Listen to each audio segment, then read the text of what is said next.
Bienvenidos, soy Bastián Gaete y esto es Interpretando la Historia.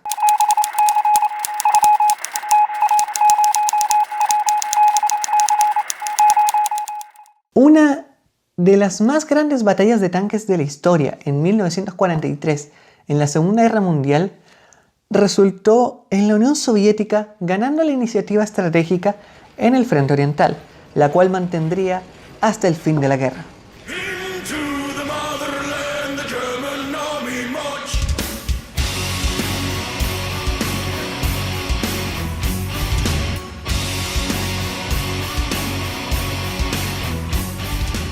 Las contraofensivas rusas, que empezaron en noviembre de 1942, no solo empujaron a los alemanes a salir del Cáucaso, sino que también cruzaron hacia el este de Ucrania y el sur de Bielorrusia.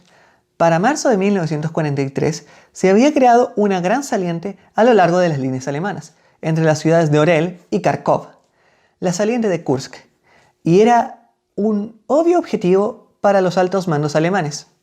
Al cortar la saliente, no solo acortarían la primera línea, también acorralarían a una gran cantidad de soldados rusos y suministros. Tal victoria les daría a los alemanes tiempo para recuperarse de las pérdidas de Stalingrado.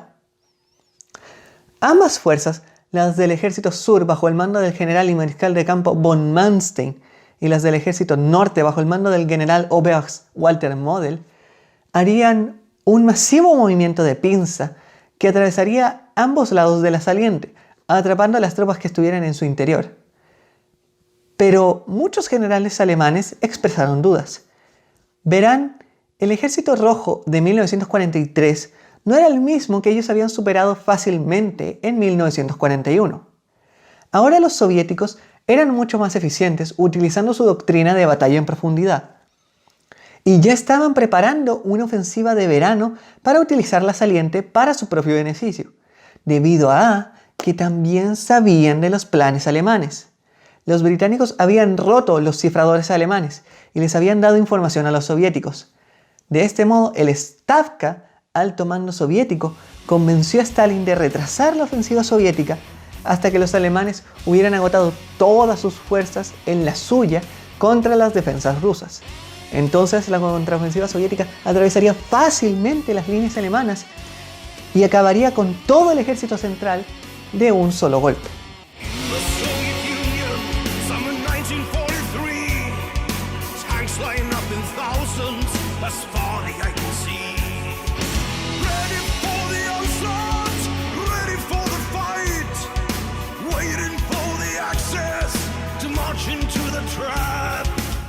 Decenas de miles de trabajadores comenzaron a construir un enorme sistema de defensas en profundidad, cavando trincheras y trampas para tanques a lo largo de los 5.000 kilómetros de la línea del frente. La defensa fue centrada en puntos fuertes, guarnecidos por batallones de rifle. Cada uno también tenía 4 cañones antitanques de 4.5 centímetros. Los ingenieros soviéticos pusieron más de 1 millón de minas a lo largo de la saliente, tanto antipersonal como antitanque, la mayoría al frente de la primera línea. El general del Ejército Rojo, Konstantin Rokossovsky, poseía una fuerte fuerza de defensa móvil, que atacaría a los alemanes si lograban penetrar el frente. En general, las fuerzas soviéticas poseían una ventaja de al menos 2-1 en hombres, tanques, aviones y artillería. Von Manstein subestimó esos números, ya que confiaba en la calidad inferior de las tropas adversarias. Model fue menos optimista y se encontraba en contra de la operación, pero a pesar de sus pensamientos, Hitler y el alto mando lo forzaron a concentrar todas sus tropas y atacar desde el norte. Sin embargo, se había preparado para un posible contraataque ruso y mantuvo esperando al segundo Panzerarmee cerca de la ciudad de Ore, y también preparó la Hagenstellung, una línea defensiva a la cual podían retirarse si todo se iba al infierno. El 5 de julio de 1943, la ofensiva comenzó.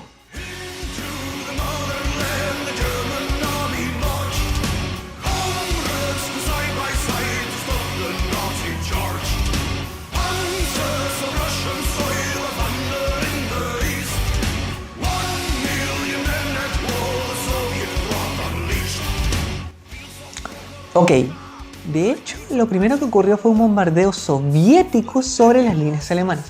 Verán, el día anterior, prisioneros alemanes revelaron la hora exacta en la que comenzaría la ofensiva. La sorpresa táctica se perdió. Aún así, las fuerzas alemanas pronto se dirigieron a las líneas rusas bajo su propio ataque de artillería pesada, morteros y cohetes Naval Warfare. Como costumbre, el avance fue encabezado por las divisiones alemanas de tanques y las divisiones móviles Sturm, pero las minas y la resistencia soviética los frenaron lentamente. Sin embargo, los alemanes habían enviado nuevos sistemas de armas hacia la batalla. Los cazacarros Ferdinand superaban a sus contrapartes rusos y los ingenieros alemanes llevaron tanques de demolición controlados por radio a los campos minados para despejar el camino. Bien posicionados, los Tiger podían destruir grupos enteros de tanques soviéticos que fueron enviados en contraataques prematuros. En el aire, los superiores Focke-Wulf 190A alemanes fueron capaces de suprimir a los cazas y bombarderos rusos a pesar de su desventaja en números. A medida que los días se prolongaban, el avance alemán eliminó varios puntos fuertes importantes e incluso penetraron la primera línea de Rokossovski, pero el gran sistema defensivo frenaba lenta pero constantemente las fuerzas alemanas. Tanques fueron dañados por las minas y la implacable artillería rusa causó muchas bajas entre la infantería alemana. Las pérdidas de tanques alemanes no fueron tan altas como fuentes rusas sugieren. Solo cerca del 10% de los tanques de Model se perdieron. Por ejemplo, los demás recibieron daños ligeros, mayormente las orugas que podían ser fácilmente reparadas en el campo de batalla. Aún así, los soviéticos lograron lo que querían, ablandar la lanza alemana. Todo mientras los ejércitos de tanques rusos se preparaban para su propio golpe mortal. El 11 de agosto, Model finalmente suspendió la inútil ofensiva. Solo las divisiones Elite de Panzer SS Totenkopf, Das Reich y Leibstandarte en el sur siguieron haciendo progresos, mientras alcanzaban los campos cercanos a un pequeño pueblo llamado Prokhorovka. La Stavka quería atacar ahora, antes de que Model redesplegara sus Panzer. El tan esperado contraataque, la operación Kutuzov, dejaría libre a los ejércitos de tanques rusos. En la mañana del 12 empezó la operación Kutuzov.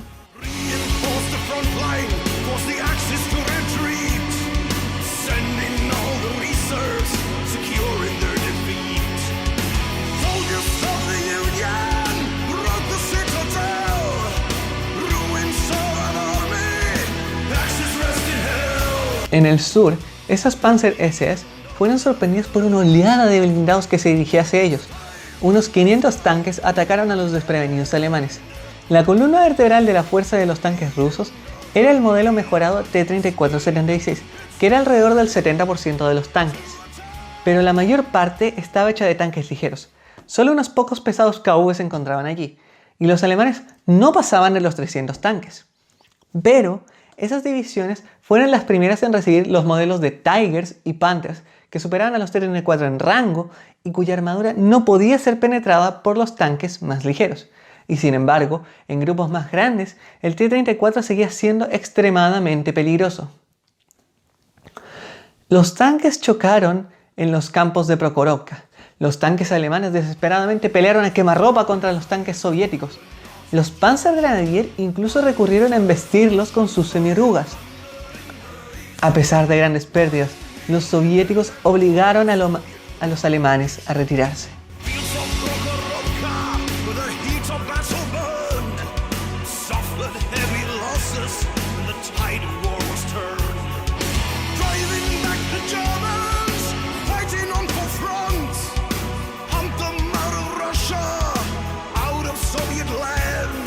En el norte, la contraofensiva empezó con un golpe masivo de artillería, aniquilando gran parte de las posiciones delanteras del segundo ejército Panzer.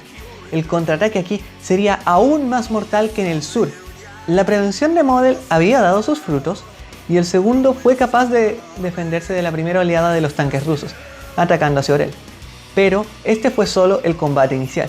La abrumadora artillería y los tanques soviéticos pronto irrumpieron en las posiciones alemanas por todo el frente, y Model fue obligado a retroceder solo para evitar ser rodeado, sin siquiera esperar autorización de Hitler.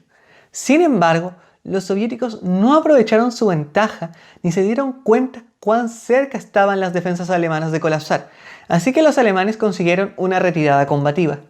Cuando el ejército rojo capturó el mayor premio de Orel, el alto mando alemán se vio obligado a enfrentarse al hecho de que su ejército ya no era capaz de realizar batallas de gran intensidad a una escala tan grande.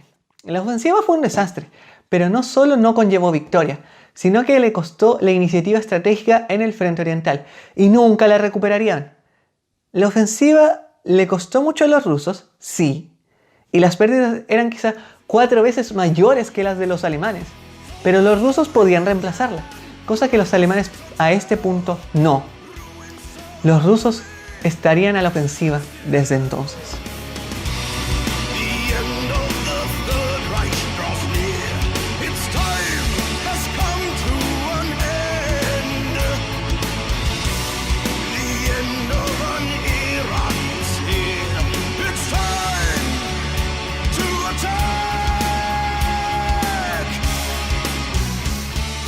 Nuevamente, espero que les haya gustado el video.